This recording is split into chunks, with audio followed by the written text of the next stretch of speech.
Elías.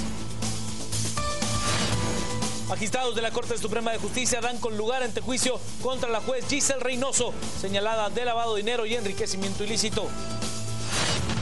Autoridades detienen a 19 agentes de la Policía Nacional Civil, señalados de ejecución extrajudicial.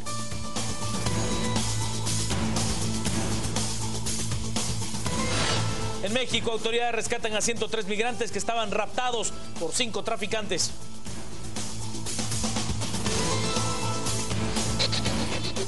Salud Siempre, el único seguro que cuida de tu familia en todo momento, desde 400 quetzales mensuales, presentó los titulares. Comencemos con las noticias. El Pleno de Magistrados de Corte Suprema de Justicia por unanimidad le ha dado trámite al antejuicio promovido en contra de la señora vicepresidenta de la República, Ingrid Roxana Valdetti Elías. Los magistrados de la Corte Suprema de Justicia informaron que dieron con lugar el antejuicio en contra de la vicepresidenta Roxana Valdetti, el cual fue promovido por el Movimiento Nueva República, WINAC, URNG y Maíz. Este expediente será enviado al Congreso de la República, quien decidirá si procede a retirarle la inmunidad a la vicemandataria. Dicho antejuicio fue promovido por su presunta participación en la estructura denominada La Línea. Que en contra de la señora Ingrid Roxana Valdetti Elías, en su calidad de vicepresidenta de la República, en este caso se ordena dar trámite. Por lo consiguiente, esta Corte, ya habiendo efectuado las notificaciones correspondientes, remitirá las actuaciones al Congreso de la República para que ahí cumpliendo con el rigor constitucional, ahí se ventile lo relativo a las pesquisas y la resolución correspondiente. Entre las pruebas que los magistrados evaluaron están las escuchas telefónicas entre los miembros de la estructura que se dedicaban a defraudar las aduanas, y las cuales se menciona a la 2 y la R, los cuales podrían hacer referencia a Valdetti. En este caso, el Ministerio Público y la Comisión Internacional contra la Impunidad impulsan un proceso penal en contra de la estructura criminal denominada La Línea, en la cual involucra varios funcionarios públicos, en donde se incluye a la señora presidenta y de conformidad, vicepresidenta, de conformidad con esas escuchas que ahí se describen en los memoriales de interposición de antejuicios, se señalan como R, la señora, la 2. Esto constituye indicios por los cuales esta Corte admite para su trámite el antejuicio. En cuanto al presidente Otto Pérez Molina, el Pleno de Magistrados de forma unánime dio sin lugar la petición de antejuicio. La decisión de retirar o no el derecho de antejuicio de Ingrid Roxana Valdetti Elías está ahora en manos del Pleno de Diputados del Congreso de la República. La Corte Suprema de Justicia ya dejó en manos del Congreso de la República el caso Valdetti. El legislativo deberá decidir si retira la inmunidad o no a la vicemandataria. El procedimiento que tiene que llevar a cabo el Congreso es el siguiente. La Junta Directiva debe hacer conocer al Pleno del expediente. En sesión plenaria, los diputados integran una comisión pesquisidora conformada por 5 legisladores escogidos por sorteo. El primer diputado sorteado será el presidente de la comisión y segundo será el secretario. Los restantes serán vocales. La decisión de la comisión pesquisidora será por mayoría de votos y ningún miembro puede excusarse. Esta comisión examina el expediente y otros documentos, escucha a los promotores del antejuicio y a quien está enderezado el asunto, es decir, en este caso a la vicemandataria. Al finalizar la investigación, la comisión emitirá un informe circunstanciado al Pleno del Congreso, quien discutirá el informe. Agotada la discusión, se procede a votar para declarar con lugar o sin lugar el antejuicio. Para cualquiera de las dos decisiones se necesitan las 2/3 partes del total de diputados. Si es con lugar el antejuicio, el expediente retorna a la Corte Suprema de Justicia para que se designe el juzgado que comience el proceso. Si no se completara el voto de las 2/3 partes, el expediente se guardará en dirección legislativa a disposición del Pleno del Congreso. Si el antejuicio es declarado sin lugar, no integrará cosa juzgada. Pero el problema es que antes de la vicepresidenta hay 3 expedientes de 3 ministros que debe conocer el Congreso. Y como bajo la legislación de Luis Rabel los diputados no trabajan, el procedimiento tardará mucho tiempo en comenzar. Las noticias nacionales son presentadas por Azúcar de Guatemala. El sector empresarial organizado ha pedido la renuncia de la señora vicemandataria Ingrid Roxana Valdetti Elías. La cúpula empresarial representada en el CACIF le pide a la vicepresidenta Roxana Valdetti Elías que renuncie. La razón es que este sistema democrático necesita oxigenación y la presencia de la vicemandataria no deja que ese sistema respire bien. Efectivamente, la renuncia de la vicepresidenta oxigena el sistema democrático. Efectivamente, pone en contraste que en Guatemala ya no estamos dispuestos a continuar en este estado de cosas que permite la corrupción. Adicionalmente a ello, fija una posición muy clara e institucional de que se debe respetar la legalidad en el país. Y respetando esa misma legalidad, es el presidente de la República de Guatemala el que debe de resolver los problemas que estamos enfrentando y asumir el liderazgo. El presidente del CACIF, Jorge Brisa Bularach, cree que Valdetti le hará caso al clamor popular y que dimitirá. Nosotros creemos que la vicepresidenta va a escuchar este clamor de la población y va a tomar la resolución de renunciar. Creemos que todos aquellos movimientos pacíficos, enmarcados en la legalidad y que fortalezcan la democracia son importantes en Guatemala. Nuevamente, creemos que la renuncia de la vicepresidenta sería un paso importante de fortalecimiento al esquema democrático del país, además de un mensaje muy fuerte y poderoso a los candidatos que están en la contienda electoral, que efectivamente los guatemaltecos ya estamos cansados de que se cometan hechos de corrupción en el país. La reacción del Ejecutivo ante el pronunciamiento del sector empresarial no tardó en llegar. El vocero de la Presidencia de la República respondió que el gobierno es respetuoso del derecho de petición que tienen los guatemaltecos, pero de forma similar a los discursos del presidente Otto Pérez Molina. El vocero presidencial asegura que existe un procedimiento constitucional para que la vicemandataria sea parte del cargo. Vivimos en democracia, ellos están haciendo ejercicio de su derecho constitucional de libre expresión del pensamiento y por supuesto es su derecho de petición. Así que estamos dentro del marco democrático y es el proceso, ¿verdad? Ellos se reunieron en alguna oportunidad de la semana pasada, así como con otros grupos representativos de la sociedad guatemalteca. Se ha reunido en Casa Presidencial con el señor presidente para exponer sus peticiones y escuchar los planteamientos del Ejecutivo. Este es un proceso que se está dando y bueno, es una situación especial durante la vida política de Guatemala. Estamos a la espera de algún tipo de resolución. La vicepresidenta fue electa a través de una votación popular, ¿verdad? La campaña anterior. Esto no puede el Ejecutivo en ningún momento despedirla, ¿verdad? Esto, según la ley, la vicepresidenta tiene que tomar la decisión en forma individual en uso de su proceso legal, presentarlo al Congreso, a la directiva del Congreso, el Congreso lo pone al Pleno y 2/3 partes del Congreso tienen que tomar la decisión si la reciben o no reciben la petición de renuncia. Y a partir de ahí hay un proceso. Por su parte, la vicemandataria de la Nación habló por medio de su asesora principal en comunicación, Karen Cardona. Escuche usted lo que dijo. Luego de más de 17 días de no aparecer en los medios de comunicación, la vicepresidenta de la República, Roxana Valdetti, a través de su vocera Karen Cardona, dio a conocer que ella ya conoce la solicitud de antejuicio en su contra y ante las demandas que exige su renuncia al cargo de vicepresidenta.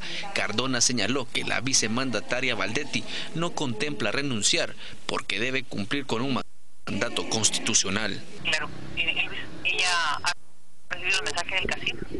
Es una persona respetuosa del derecho de petición que tienen todos los grupos en Guatemala. Ella fue electa por más de 2 millones de personas, continuará en su cargo, ejerciéndolo con la misma fuerza que lo hizo desde el principio. No ha sido notificada, pero ella es respetuosa de la ley y del debido proceso. Se descarta por completo, ella está ejerciendo sus funciones con la misma fuerza del primer día y no ha renunciado. Cuando haya una decisión sobre ese respecto, nosotros haremos la convocatoria respectiva. ¿Sabe usted? El gobierno de Guatemala ya ha enviado a la Organización de Naciones Unidas la carta solicitando la ampliación del mandato de la Comisión Internacional contra la Impunidad en Guatemala, CICIG. El vocero de la Presidencia de la República, Jorge Ortega, dio a conocer que el presidente Otto Pérez Molina ya envió a Naciones Unidas la carta solicitando la prórroga del mandato de la Comisión Internacional contra la Impunidad en Guatemala por 2 años más. El señor presidente firmó la nota correspondiente. Esta nota fue trasladada a Cancillería y Cancillería el día de hoy la remitió a Nueva York, a la sede de Naciones Unidas.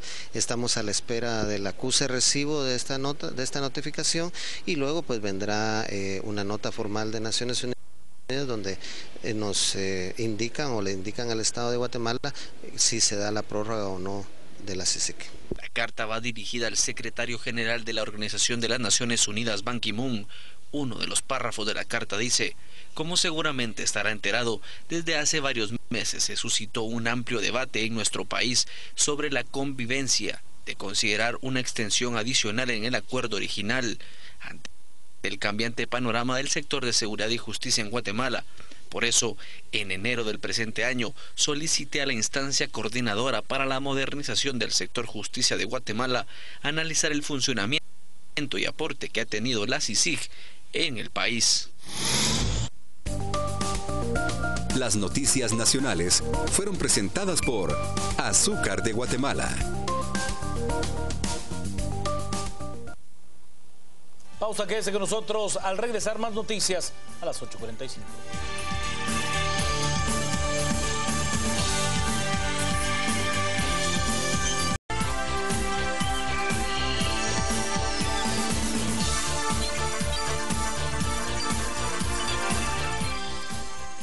Sigamos con las noticias. Hay que contarle que la Corte Suprema de Justicia, por medio de su pleno de magistrados, ha dado con lugar y le ha dado trámite al antejuicio presentado en contra de la juez Giselle Reynoso, a quien la CICIG acusa de enriquecimiento ilícito.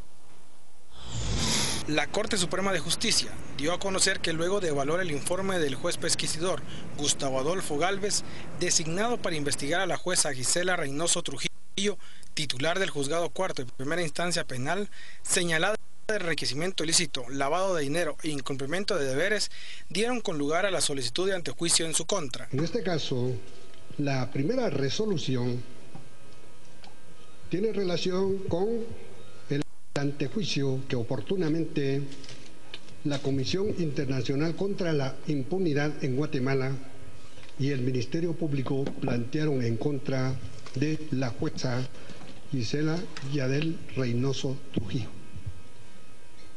Esta mañana, después de haber analizado específicamente la labor que desarrolló el juez pesquisidor en el presente caso, la Corte Suprema de Justicia, por unanimidad, acordó declarar con lugar el antejuicio. El magistrado dio a conocer que este fallo fue dado por unanimidad, luego de evaluar las evidencias presentadas por la Comisión Internacional contra la Impunidad en Guatemala y el Ministerio Público, quienes afirman que la jueza tiene casas y carros que con su sueldo ordinario no puede comprar. En consecuencia, entonces, el proceso de mérito se remitirá ante el juez de garantías que corresponde. Como ustedes pueden advertir, aquí estamos los 13 magistrados. Esta decisión también fue por unanimidad. No hubo ni un voto disidente. He de contarle que desde tempranas horas de la mañana de este miércoles se dieron una serie de operativos y se logró la captura de varios agentes de la Policía Nacional Civil señalados de ejecución extrajudicial. Luego de varios allanamientos en diferentes departamentos del país, especialmente en la ciudad capital, el Ministerio Público y la Comisión Internacional contra la Impunidad en Guatemala lograron la captura de 19 elementos de la Policía Nacional Civil sindicados de varios delitos. A uno de los agentes apresados se les señalaba de ejecución extrajudicial. Esto por los hechos ocurridos en la aldea de Alta Verapaz el 14 de agosto del 2014, que dejó como resultado 3 campesinos fallecidos.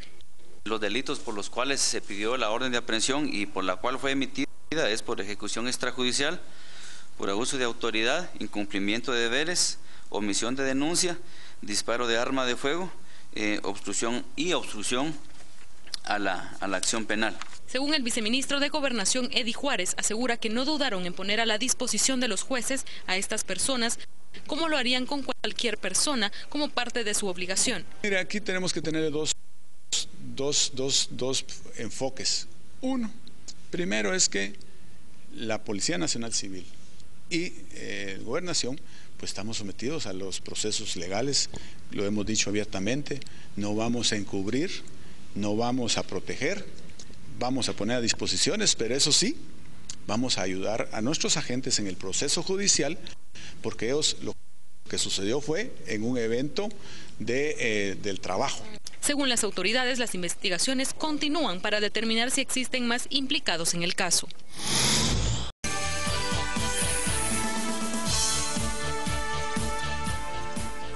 Buenas noches, bienvenidos a las 8:45, hoy día miércoles. Gustavo Berganza y Juan Luis Font le damos la bienvenida.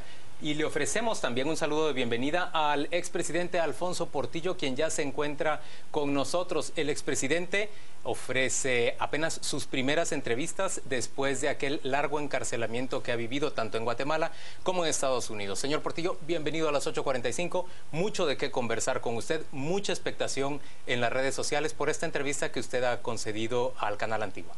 Al contrario, Juan Luis, muchas gracias por invitarme. Es un honor. Adelante, don Gustavo.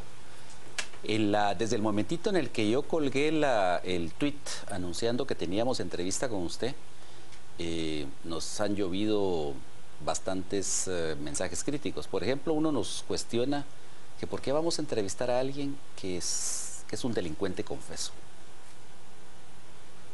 Bueno, yo creo que todos los seres humanos tenemos en nuestra vida equivocaciones, errores, delitos, pero se pagan, y cuando se pagan se supone que uno queda tablas.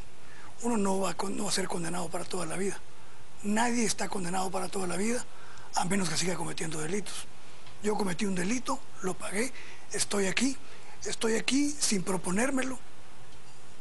La posición política que tengo no me la propuse, no la planeé. Y las circunstancias, como dice Ortega y Gasset, nosotros somos yo y la circunstancia, cada ser humano. Y las circunstancias me tienen aquí, reconociendo mis errores. Ojalá que hubieran más políticos como yo, que cometen errores, que aceptan sus errores y que los pagaran. Reconocer sus errores, dice usted, presidente. ¿Cuáles son esos errores que reconoce? Bueno, el error que acepté, el haber recibido dinero de Taiwán, que no lo considero yo un soborno porque fue un apoyo que se me hizo a mí para que yo utilizara el dinero como yo quisiera. Sin embargo, reconozco que moralmente no lo debería haber hecho y que legalmente también no lo debería haber hecho. Asumí la responsabilidad, pagué las consecuencias. Digo, tengo que pagar toda la vida o eternamente por un delito que cometí. No tiene derecho el hombre a reivindicarse y a demostrar con sus actos que cambió. ¿Y qué reconoce usted sobre su administración de gobierno? Haga un balance de esa administración. Yo hago un balance positivo. Y yo creo que todo ser humano y todo gobierno y toda institución siempre hay que hacerse un balance. ¿Qué pesa más, lo bueno o lo malo? Y yo creo que mi gobierno pesa más lo bueno. Si pesara más lo malo, no tuviera la popularidad que tengo. Y eso no es más que producto, no puedo decir yo que es producto de mi carisma o de mi simpatía personal. Mucha gente expresa los beneficios que obtuvo con mis políticas económicas. Y aunque se puedan hacer análisis estadísticos de que el beneficio no llegó exactamente como uno pensaba, siempre la política económica es así.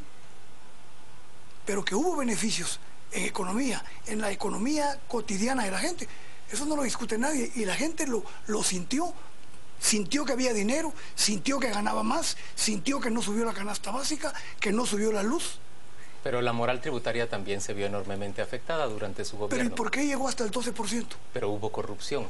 Llegó hasta el 12% porque incrementaron el IVA, ¿lo recuerda? Correcto, pero fue una decisión que la gente la apoyó y que al principio tuve problemas.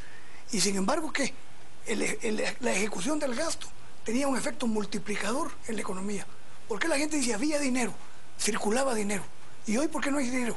Ahora, pero, presidente, también hay críticas por el hecho de que de su gobierno se recuerdan figuras pues, realmente siniestras, como por ejemplo los hermanos Alán, figuras extrañas como Napoleón Rojas, Armando Yort. Es decir, ¿cómo es posible que haya llegado tanta gente hacia su gobierno? Porque precisamente yo llegué atado por los financistas.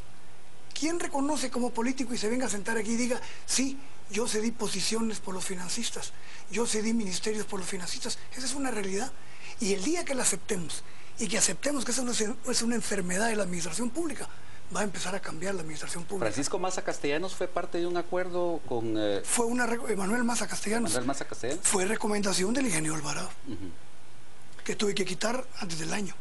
Y en realidad llega atado un presidente al cargo. Y cada vez más. Y eso es lo más grave. Cada vez más. Lejos de estar creando un Estado que cada vez tenga cierta o relativa autonomía de los factores de poder, cada vez los factores de poder copan más el Estado y lo tienen capturado completamente. Mi pregunta es si esas ataduras son reales o en realidad no son una especie de feliz aquiescencia de quien asume la presidencia. No, son pactadas. Son pactadas. Y hoy lo más grave... Pero un presidente una vez con el poder no puede rechazar esos pactos y denunciarlos. De hecho, yo lo hice. Y una de las persecuciones viene del ingeniero Alvarado. ¿Quién como presidente, que ha sido su financista más grande, se mete en problemas los bancos y los interviene y autoriza a la Junta Monetaria? Porque la mayoría la tenía yo en la Junta Monetaria. Autorizo que se intervengan los bancos. ¿Quién presidente? En Ecuador, Wadi no pudo hacer eso y se cayó, porque no intervino los bancos de su amigo que lo financió en su campaña. Sin embargo, yo lo hice. Pero eso más que una aceptación explícita de su parte, lo que hizo fue aceptar lo que la Junta Monetaria estaba decidiendo. Sí. Que era indispensable intervenir esos bancos, ya no se podía de otra manera. Pero hay un detalle. Supuso una ruptura de hecho, pero usted nunca lo hizo explícito, lo está diciendo hasta hoy. Sí, pero hay un detalle, por ejemplo, que no se sabe, que algún día se tiene que reconocer. Cuando Chalo Sosa, presidente del banco, llega a mi oficina y me dice, esta es la situación de los bancos. ¿Qué hacemos, Chalo? ¿Tienen salvación? Honestamente, sin dañar el Estado, no. Si se salvan los bancos, se daña tremendamente el presupuesto del Estado y es una injusticia tremenda. Entonces Chalo le dije, aplique la ley. Vino Chalo, abrió su portafolio y me dijo, mire, si usted me hubiera dicho que protegiera los bancos, aquí estaba mi renuncia. Ahora, y en el Esta caso... es una decisión de Estado y se la respeto. Y en el caso del Banco del Ejército, es decir, ¿por qué se actuó de esa forma cargándoselo al crédito hipotecario? Porque no teníamos otra, porque fue recomendación de la Junta Monetaria, del estudio que se hizo en el Banco Central, pero no solo el Banco del Ejército, Banoro.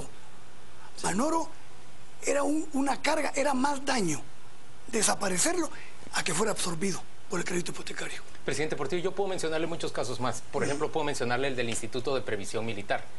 Pero mi pregunta de fondo tiene que ver en realidad con el sistema en el que vivimos. Y un sistema que, usted ya lo dijo en una entrevista que le dio a Contrapoder, un sistema que no terminó con su encarcelamiento, sino por el contrario, parece haber ido en evolución, en incremento. Esa es la realidad. ¿Cómo ponemos fin a ese sistema corrupto que parece ser el principal motor de nuestro modelo político? El primer paso es cambiar la ley electoral y de partidos políticos. Esa ley es la que permite que hoy sea un mercado. Hoy no hay política, hoy se vende todo. Hoy hay un candidato que dice, la candidatura segura que va a entrar te cuesta 8 millones y apúrate porque está subiendo. Esa es una realidad que estamos viviendo hoy. ¿Una candidatura a diputado o una candidatura? En eso está tasada una candidatura a diputado en 8 millones. ¿Qué significa que un hombre tenga que pagar 8 millones para llegar al Congreso? Que no va a llegar a legislar en beneficio de la población, va a llegar a hacer negocios, para recuperarse en primer lugar de lo que pagó y en segundo para hacer fortuna. Ahora, digamos, para cambiar eso, entonces lo que habría que quitarle es la potestad al Comité Ejecutivo de los partidos de nombrar candidatos en donde no tienen representación partidaria. Crear verdaderos partidos, crear una ley electoral que haga de los partidos un funcionamiento democrático, competidos, y que no haya una manipulación por cacicazgos.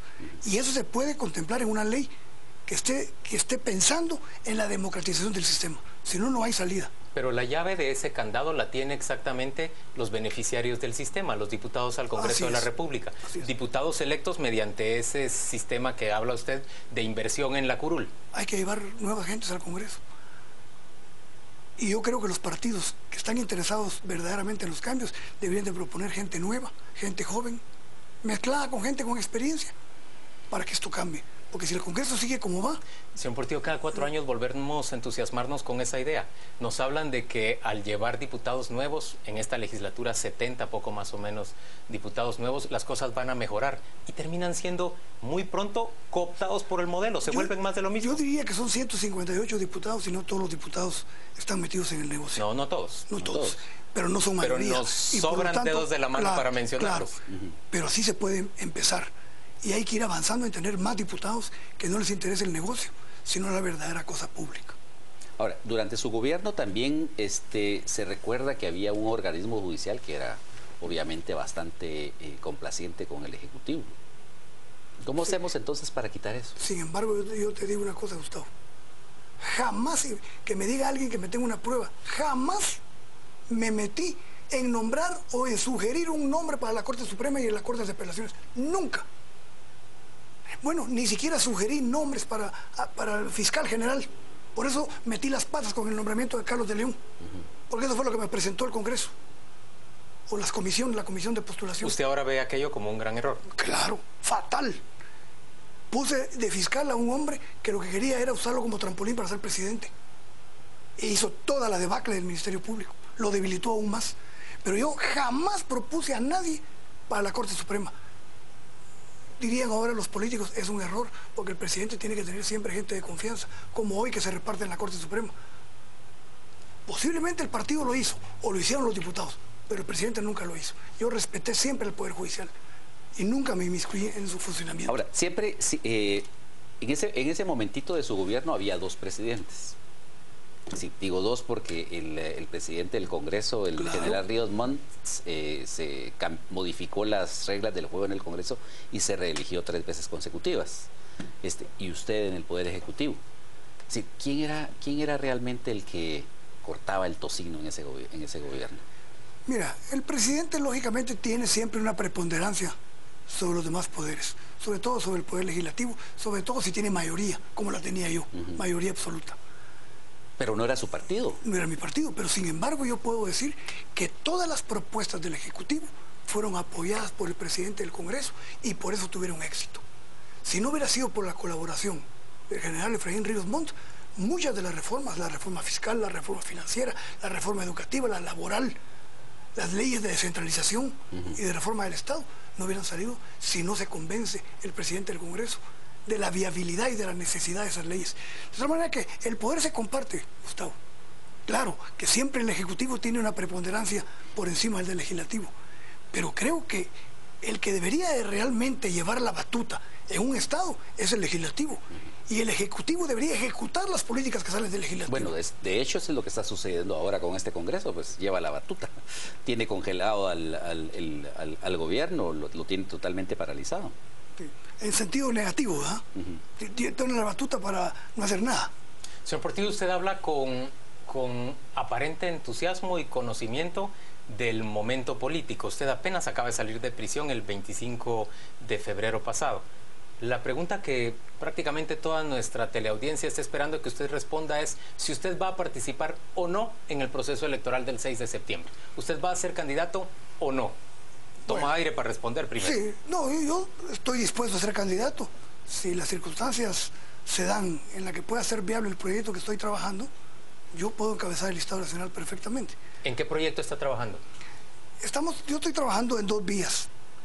Estoy trabajando por tratar de presentar una 4ª opción a las 3 que van encabezando las encuestas electorales. Distinta entonces a Manuel Valdizón, distinta a Alejandro Sinibaldi, distinta a Sandra Torres. Sí. ¿Por qué? Yo respeto a los 3 candidatos, no tengo absolutamente nada personal contra ellos, pero creo que no representan en este momento lo que Guatemala necesita. nadie está hablando de las reformas estructurales que necesita el país. Ahora, pero la cuarta opción en la que se ha dicho que usted se va a apoyar es Roberto Alejos. Sí, estoy trabajando con el partido todos, viendo la posibilidad de hacer una buena mezcla de candidatos a diputados para llevar una buena bancada al Congreso, y estamos en la dificultad del binomio. Puede ser que participemos solo para diputados, sin binomio. Yo me encantaría lanzar nombres que pudieran ser el binomio, no he hablado con ellos, pero los tengo contemplados, ¿verdad? Si logro convencer un buen binomio, que tenga credibilidad, que sea una propuesta seria para el país, pues vamos con binomio. Si no, solo vamos para el Congreso. Alfonso, es una posibilidad, ¿verdad? Esto se organiza alrededor del partido Todos. Así es. Porque creo que es el partido que más genuinamente se ha abierto a la posibilidad de trabajar en un proyecto, de elaborar un proyecto nacional. Los demás partidos tienen ya repartidas todas sus posiciones. Solo llegaría uno a adherirse a un proyecto que ya está completamente cocinado. Ahora, originalmente se decía que iba a haber un frente que iba a estar integrado por Alejandro Sinibaldi, por usted y por Roberto González. ¿Qué fue lo que impidió que Sinibaldi se sumara a usted? Bueno, yo he conversado en varias oportunidades con Alejandro Sinibaldi, me parece una excelente persona. Creo que no compartimos muchas visiones sobre lo que hay que ver en el país. ¿Ideología política, dice usted? Posiblemente eso, pero yo ya superé un poco ese sesgo ideológico que tenemos todos. Yo ya me volví un poco más pragmático. De hecho, muchos de izquierda dicen que yo hice una política de derecha en el gobierno, es la visión que ellos tienen. Pero creo que somos dos personalidades distintas, somos dos visiones distintas del país. Él está haciendo esfuerzos por conformar un gran frente. Creo que ha hablado con el señor Roberto González, creo que ha hablado incluso con el alcalde capitalino, el señor Arzú, y creo que es un buen esfuerzo el que está haciendo. Pero yo no me veo muy cómodamente en un proyecto de esa naturaleza. ¿Por qué? Porque yo creo que necesitamos mucha sangre fresca. Yo creo que en los listados que yo estoy elaborando debería haber 80% de diputados de gente joven, gente incluso recién egresada de la universidad. Si no hacemos ese refresco que necesita la clase política en Guatemala, nosotros ya vamos de salida y nosotros debemos estar entregando la estafeta ya. Si usted llegara a conformar un bloque, digamos, mediano en el Congreso, su gran riesgo no es quedar engullido por este mismo sistema y simple y sencillamente convertirse en más de lo mismo. Es un riesgo. Como todo en política es un riesgo. Pero si uno lleva gente comprometida con el proyecto, gente leal, lo que puede servir una bancada importante en el Congreso es para hacer un contrapeso para las expectativas que tiene el país o para lo que se asoma en el horizonte del país. Lo que se asoma en el horizonte del país es una Asamblea Nacional Constituyente. Lo que se asoma en el país, lamentablemente, es la constitución de un régimen autoritario, absolutista, dictatorial. ¿Cómo describe usted esto? Explíquenos mejor hay un proyecto... Este temor que ve en el horizonte. Hay un proyecto que no está pensando en el país. Hay un proyecto que está pensando en la concentración del poder, en la concentración de la economía, en no libertad de prensa, en no libertad de opinión, en no oposición en el Congreso, y que lo ha demostrado comprando diputados a diestra y siniestra. ¿Con nombre y apellido? Todo el mundo lo sabe. Es Manuel Valdizón. Sí. ¿Y qué es lo que significa? Yo no tengo nada absolutamente contra él. Es un peligro para el país. Una concepción del Estado como se tiene. Es increíble cómo el proceso democrático que no ha terminado de madurar hoy da la posibilidad de que se llegue al poder con un régimen completamente antidemocrático, sin respeto por los derechos individuales, sin respeto por la libertad de opinión. Y eso es una realidad que la estamos viviendo ya. Lo que usted nos está diciendo es que le inspira mucho temor que el señor Valdizón convoque, como ha dicho en su proclamación en la Plaza de la Constitución, a una Asamblea Nacional Constituyente bajo las actuales normas de la ley electoral. Claro, porque es evidente que no hay ningún interés en hacer Asamblea Nacional Constituyente para hacer cambios en beneficio del país, sino para perpetuarse en el poder. En una entrevista que se le hizo aquí a Antonio Coro el lunes, Antonio Coro, que fue reclutado recientemente por este partido para ser candidato a alcalde por la capital, Antonio Corro admitía que una de las, precisamente de los alcances que tendría esta reforma constitucional sería promover la reelección presidencial. Que es lo que desnaturalizaría completamente la reforma. Porque eso va a ser lo que va a llamar la atención, eso va a ser lo que va a estrampar y eso va a ser lo que va a tener la mayor atención y no lo que verdaderamente se necesita. La reforma electoral y de partidos políticos, la ley de servicio civil, la revisión del régimen fiscal y del régimen financiero del Estado, las comisiones de postulación, eso es lo esencial. Quisiéramos que hubieran más cambios, pero mientras más cambios hay, menos acuerdos van a haber. Pero hacer reforma constitucional solo pensando en perpetuarse en el poder, a mí se me hace que es un peligro en las condiciones actuales del país. Y hay una cosa, hay un proceso que muchos políticos no hemos considerado. Y es que la sociedad civil ya no es tan pasiva como hace 10 años. Y que rechaza enormemente la corrupción. Así es. Hoy, el que está pensando que va a poder gobernar como antaño, se equivoca totalmente. Guatemala no es el mismo de hace 10 años. Señores, vamos a hacer una pausa comercial en este momento, pero antes de comunicarnos con nuestros patrocinadores, vamos a pedirle a nuestro compañero Juan Carlos Sandoval que nos diga exactamente qué es lo que se está planteando en las redes sociales. Yo alcanzo a ver, Juan Carlos, que los call centers de los diferentes partidos políticos están sumamente activos. Así es, Juan Luis, buenas noches. Vámonos a las redes sociales, principalmente a la red social Twitter. Nos dice Marina, por fin dice algo lógico, no te toca Valdizón. Valdizón es de peligro y no hay que dejar que llegue al poder. Sofi nos dice, el temor es que no llegue ni siquiera a candidato a diputado, es lo que nos plantea Lore. También no sé si todo sea la mejor opción para Alfonso Portillo, pero su propuesta del Congreso me parece genial. Iván Hernández también nos plantea, las manifestaciones son para evitar que gente como Alfonso Portillo, que solo quiere entrar otra vez a robar. Nos dice Sofi, no se puede ir con Roberto Alejos, ya que él gobernó con Sandra, ella firmó su extradición. ¿Cómo lo puede apoyar? Es lo que nos plantea la señora Lemus. Gianni Pecherelli tiene razón, que él es muy malo para estos cuates ahora son los peores, que él es muy malo y que estos cuates ahora son los peores. Votar por diputados individuales, la no reelección, incrementar requisitos para diputados, eso debería de hacerse. Y nos dice, Portillo tuvo su oportunidad y no la aprovechó. Caso Taiwán, el CHN, entre otros, corrupto, es lo que nos plantean a través de las redes sociales. Seguimos en la entrevista con el expresidente de la República, Alfonso Portillo de Cabrera, al regresar acá a las 8:45.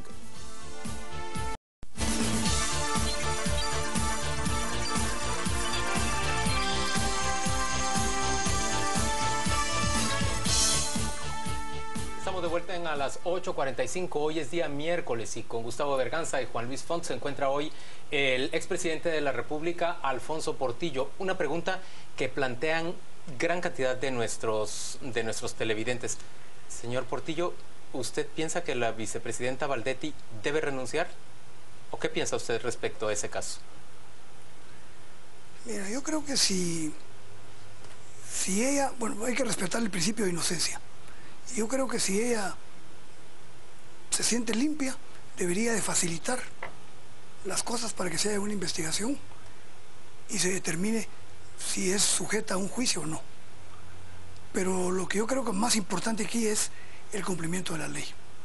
Lo más importante es que se respete el debido proceso, cosa que no se hizo conmigo, ¿eh? Que se respete el principio de inocencia hasta que se demuestre lo contrario. Segundo, el debido proceso. Y que si hay pruebas contundentes, que se vaya a los tribunales. Pero no habla usted de la responsabilidad política. Ella nombró a un secretario privado que, según la Comisión Internacional contra la Impunidad, encabezaba una red político-mafiosa que defraudaba en aduanas. Yo sé que esto se dice fácil y en Guatemala tendemos a escucharlo con mucha naturalidad, pero eso es terrible en una democracia, en un sistema de derecho. Yo, por ejemplo, pensé en un momento, hace 2 días, que si mi secretario privado, Julio Girón, se hubiera demostrado que era el jefe de una estructura que manejaba el contrabando, yo hubiera renunciado. ¿Cómo sostenerse? ¿Con qué autoridad te sostienes? Pero el señor Girón, por supuesto, ha sido objeto de muchísimas sospechas. Ninguna de ellas probada, dice usted. Esa es la cosa. Entonces vamos al principio de inocencia. Porque el problema aquí es que sentenciamos antes de que a uno se le someta a un juicio. Ahora miremos, ¿qué fue lo que falló y que hizo que esta crisis se desbordara? Miremos su análisis. En los excesos. ¿Sí? Ya el Estado viene acarreando un proceso que, como bien dijo Juan Luis al principio, viene en aumento. Entonces llega un momento en que los límites se topan. Y yo creo que, y todavía no hemos tocado fondo, pero estamos a punto de tocar fondo, como Estado y como nación. Porque la corrupción no es solo el problema de aduanas. La corrupción es que se desnaturaliza todo el funcionamiento del Estado. El Estado ha dejado de cumplir con todas las funciones que la Constitución le obliga y se ha dedicado a ser una institución de puros negocios. Entonces se desnaturalizó la función del Estado. Hoy llegó a extremos insospechados. Bueno, pero eso es en cuanto a las acciones para enriquecerse. Pero digamos, las acciones políticas que debieron tomarse y no se tomaron para paliar esta crisis, ¿cuáles diría que se perdió la oportunidad por parte del gobierno de aplicarlas? Número uno, ¿por qué no? ¿Cuánto se habla? En vez de estar creando comisiones de la transparencia, ¿por qué no se cambió la ley de contrataciones? En vez de estar creando secretarías y más burocracia, que se cambien las reglas del juego para las contrataciones y para las compras del Estado.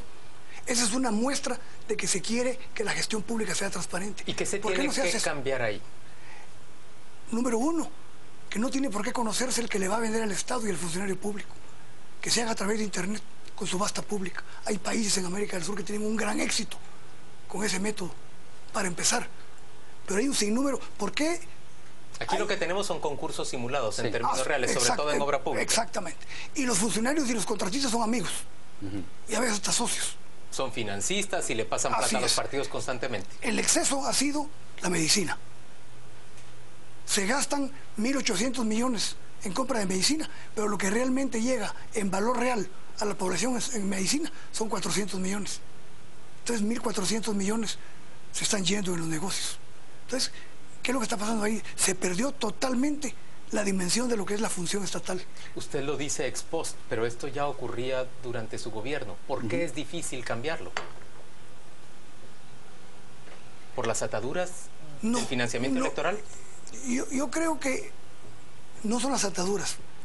Yo creo que a veces se dispersa uno, a veces tiene que atender uno cosas del momento, como las crisis políticas, y va uno posponiendo cambios importantes. Por ejemplo, yo debería haber entrado a la ley de contrataciones, de compras y contrataciones. Ahora creo que se llama solo ley de contrataciones. Ese era un punto. La ley de servicio civil, la ley de la administración pública, la ley de la carrera judicial. ¿Pero qué político sensato se atreve a hacer los cambios en la ley de servicio civil si sabe que el Estado se le va a poner en huelga? Y no solo eso, sino que esos son resultados de largo plazo que no va a poder presumir. Y hoy hay que presumir la obra pública, porque además permite hacer negocios. Entonces el cortoplacismo nos está despedazando. Pero hay un problema más grave, Gustavo, y es que no reconocemos que estamos enfermos, todos. Yo por lo menos tengo la valentía de reconocer que yo soy parte de esta situación que se vive hoy. Pero ¿quién más dice, sí, estamos enfermos, curémonos? No, todo el mundo está como que hay fiesta y pensando en la silla presidencial y los verdaderos problemas en aumento. Esa es la catástrofe del país. Estamos pensando en asumir el poder por el poder mismo. Eso de estamos en fiesta suena preocupante. ¿Implica esto que usted piensa que son inoportunas las elecciones? No, yo creo que ojalá que no vaya a pasar nada. Yo creo que tienen que haber elecciones y no pensaría en ninguna salida que no tuviera que ver con el proceso electoral. Creo que no... Y con el marco constitucional, pero ahí yo también me atrevo a preguntar, ¿por qué tendríamos que atenernos a un marco que en términos generales ha sido pervertido en beneficio de un pequeño grupo que son los dirigentes de los partidos políticos, sí, los dueños de los partidos? Sí. Mira, en el ambiente hoy, a la gente no le gusta mencionar esto, pero hoy tuve 3 desayunos y en los 3 desayunos, que los tuve simultáneos casi, se habló de que hay un ambiente de que puede haber un rompimiento constitucional y que por algo el candidato de líder lo mencionó 5 veces en su discurso, de que nada de rompimiento constitucional. El problema del rompimiento constitucional, de los golpes o de las revoluciones, es que terminan también desvirtuados esos propósitos. Y entonces, en vez de ser un remedio, resulta peor que la enfermedad. Entonces, aguantémonos con el sistema que tenemos. y veamos dentro de los cauces legales y dentro de los cauces democráticos qué es lo que podemos cambiar. Porque si no podemos hacer con un sistema democrático los cambios, entonces sí verdaderamente estamos en una situación catastrófica. Bueno, miremos, de una forma realista, supongamos que ya mañana usted decide con qué partido va, que si lanza candidato o no lanza candidato, ¿qué expectativas tiene usted realmente de conformar pues, un grupo parlamentario que pueda hacer la diferencia? Yo creo que tengo grandes posibilidades de tener una bancada de unos 30 a 35 diputados, siendo no tan optimistas. ¿Por qué? Es un partido de poco conocimiento, no es un partido que yo dirijo, no tenemos recursos, vamos a tener pocos recursos para la publicidad, tenemos poco tiempo, necesitamos una gran logística para recorrer el país. Sí, yo sé mis limitaciones, pero sé que a pesar de eso podemos meter una buena bancada. Ahora, pero digamos, usted va con todos. Roberto Alejos es hermano de Gustavo Alejos, que es uno de los mayores, ha sido durante mucho tiempo uno de los mayores importadores de... He hablado muy claramente con Roberto que cualquier asomo de intromisión en la actitud partidaria o en el partido, yo soy el primero en denunciarlo y en renunciar a todo el proyecto. Usted dice que cualquier asomo de influencia de Gustavo Alejos en beneficio de sus negocios de importación de medicinas, usted lo denunciaría. Así es, yo no me voy a prestar a que me utilice como instrumento para seguir en los negocios del Estado. En primer lugar, porque no me voy a meter a negocios y tampoco voy a permitir que nadie se meta en negocios con mi nombre. Sería verdaderamente una traición a la población que yo sea instrumento para que se sigan haciendo los grandes negocios a costa del Estado. Bueno, pero eso... ¿Usted cree que usted ya fue utilizado en ese sentido durante su administración? No lo dudo. No lo dudo que muchos utilizaron el poder del Estado para hacerse muy ricos. Ahora, durante su cautiverio, llamémoslo así, durante su prisión, el tiempo que usted estuvo preso, aquí en Guatemala, usted trabó amistad con los Valdés Pais, con los hermanos Valdés Pais, que también son parte precisamente de ese grupo de gente que importa medicamentos. ¿Qué nos garantiza a nosotros de que no va usted a favorecer a sus amigos los Valdés Pais en desmedro de Cohen, de Gustavo Alejos? Qué buena pregunta, Gustavo, porque todo el mundo cree que a Francis Valdés yo lo conocí en la cárcel. A Francis Valdés lo conocí yo porque mi cuñado trabajaba en las empresas de él, era visitador médico, y lo llevó a casa presidencial. ¿Y por qué tengo un gran respeto por Francis? Porque me dijo, presidente, yo no vengo a pedirle privilegios, solo vengo a denunciar todo lo que están haciendo de contrato abierto, que todos participemos, pero resulta que se lo están dando a los amigos y en desmedro de las finanzas del Estado. Ese es Francis. Y me acuerdo cuando me despedí de él, creo que lo cuenta él en una anécdota. Le dije, Francis, yo había oído hablar de usted, pero me gusta su integridad y me gustaría ser su amigo. Nunca lo volví a ver después de esa visita. Hasta la prisión. Pero hasta la prisión, que nos fuimos a encontrar. Y nunca, y sigue con la misma posición, que participen todos en subasta pública, que se dé al que dé mejor calidad y mejor precio. Eso lo sigue sosteniendo, y no solo Francis, yo creo que hay otros empresarios. Pero como cuando se llega al poder, se hacen a un lado a todos esos. Presidente Portillo, saquemos conclusiones de lo que hemos conversado el día de hoy con usted.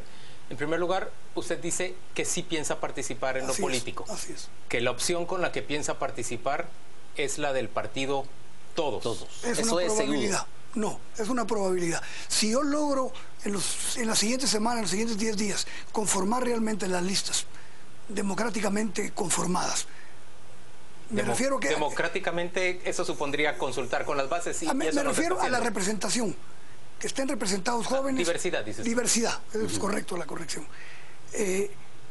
Yo estaría anunciando esto en los primeros días de la segunda quincena. ¿Y usted querría encabezar el listado nacional? Yo creo que en este momento tengo dos opciones, o no participar, o participar con todos.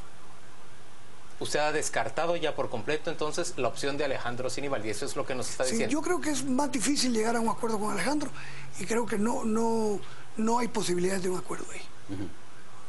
Lo digo con sinceridad. ¿Y ustedes van a conseguir financiamiento para desarrollar una campaña electoral? ¿Cómo va a impedir que ese financiamiento se convierta en las ataduras de las que nos hablaba de su mandato? Es un punto que yo he recalcado en todas las reuniones que hemos tenido. aunque sea poco, pero la gente que lo dé, que esté dispuesto a que su nombre salga. Porque todo el mundo, hasta por 20,000 quetzales, no tengo autorización para decir quién me los dio. Eso ya pasó a la historia.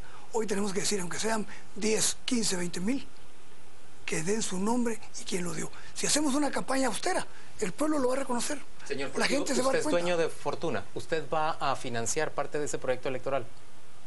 Si te contara que no tengo ni un centavo, no tengo ni cuenta bancaria. No. Ni cuenta bancaria, ni tarjeta de crédito.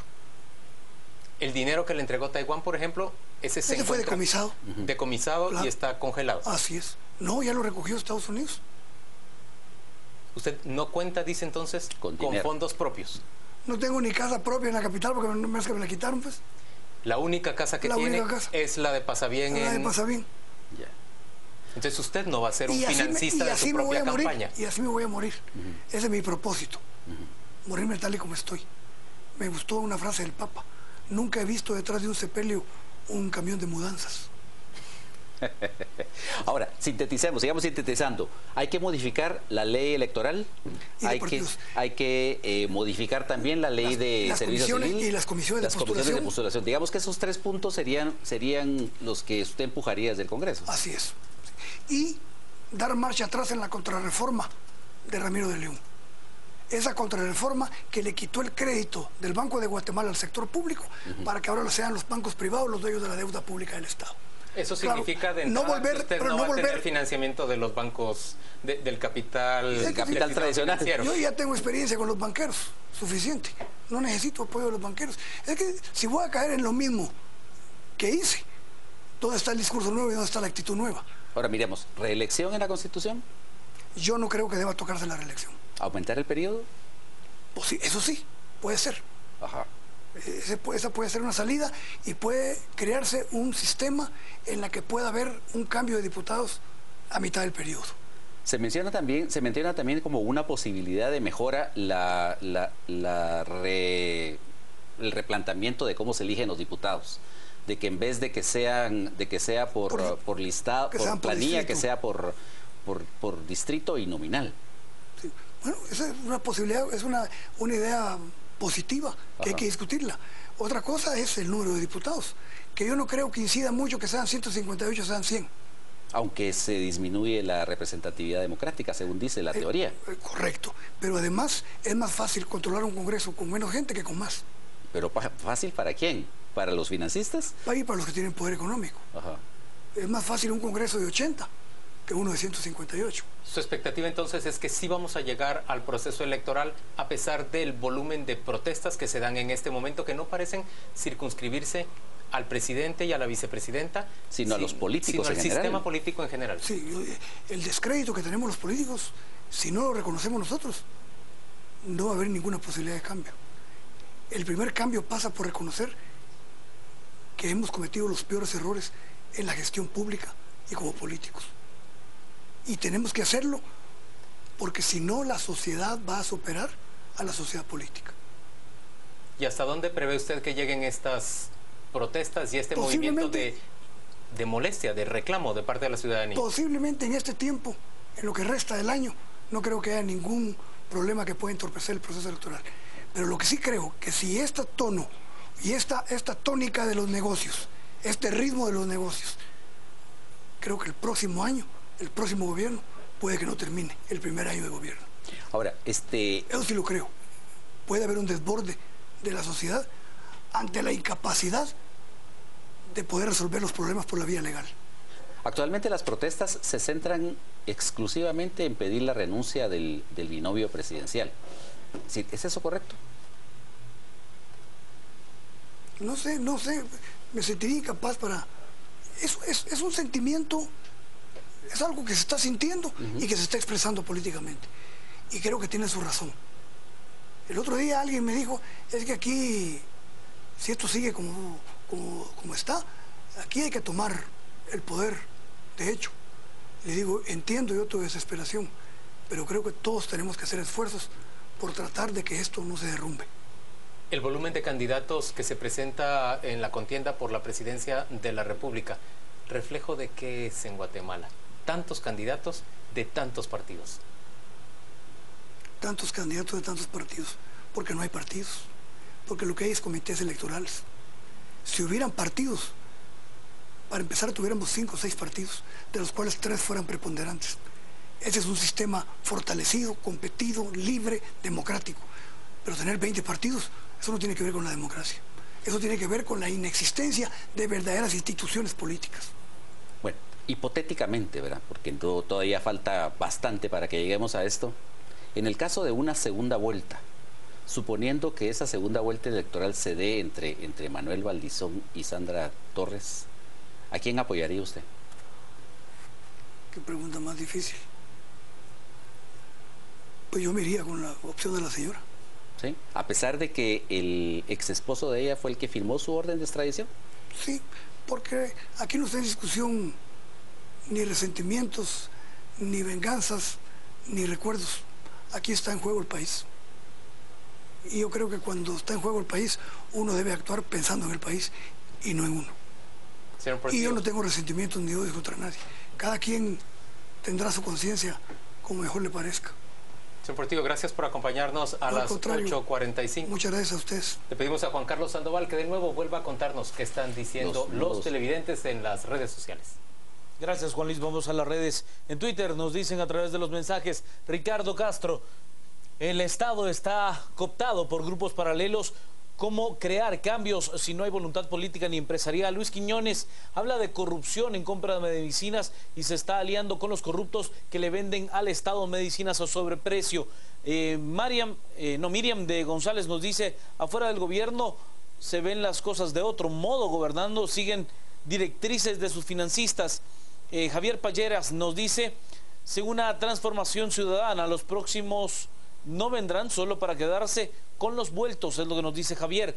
Jessica Orozco, la periodista, nos dice, será Portillo el único que pondría en jaque la candidatura de Valdizón si nos vamos a una Asamblea Nacional Constituyente. De su pregunta, Vinicio Montes, Portillo habla del tema de medicinas y va con todos de los Alejos, cuyo principal negocio son las medicinas. Y también nos dice nuestra compañera y analista de este espacio, Claudia Méndez Arriaza, bueno, hablar de su secretario privado, Julio Girón, no es la mejor comparación que puede hacer Alfonso Portillo. Somos Trending Topic esta noche con Portillo CA y estamos ya llamándolo a usted a tuitear esta noche con Antejuicio Valdetti, que será nuestro hashtag de la noche para las 10 p.m. El análisis, Cristian Castillo y Philip Chicola. Siga con nosotros en Noticieros de Canal Antigua.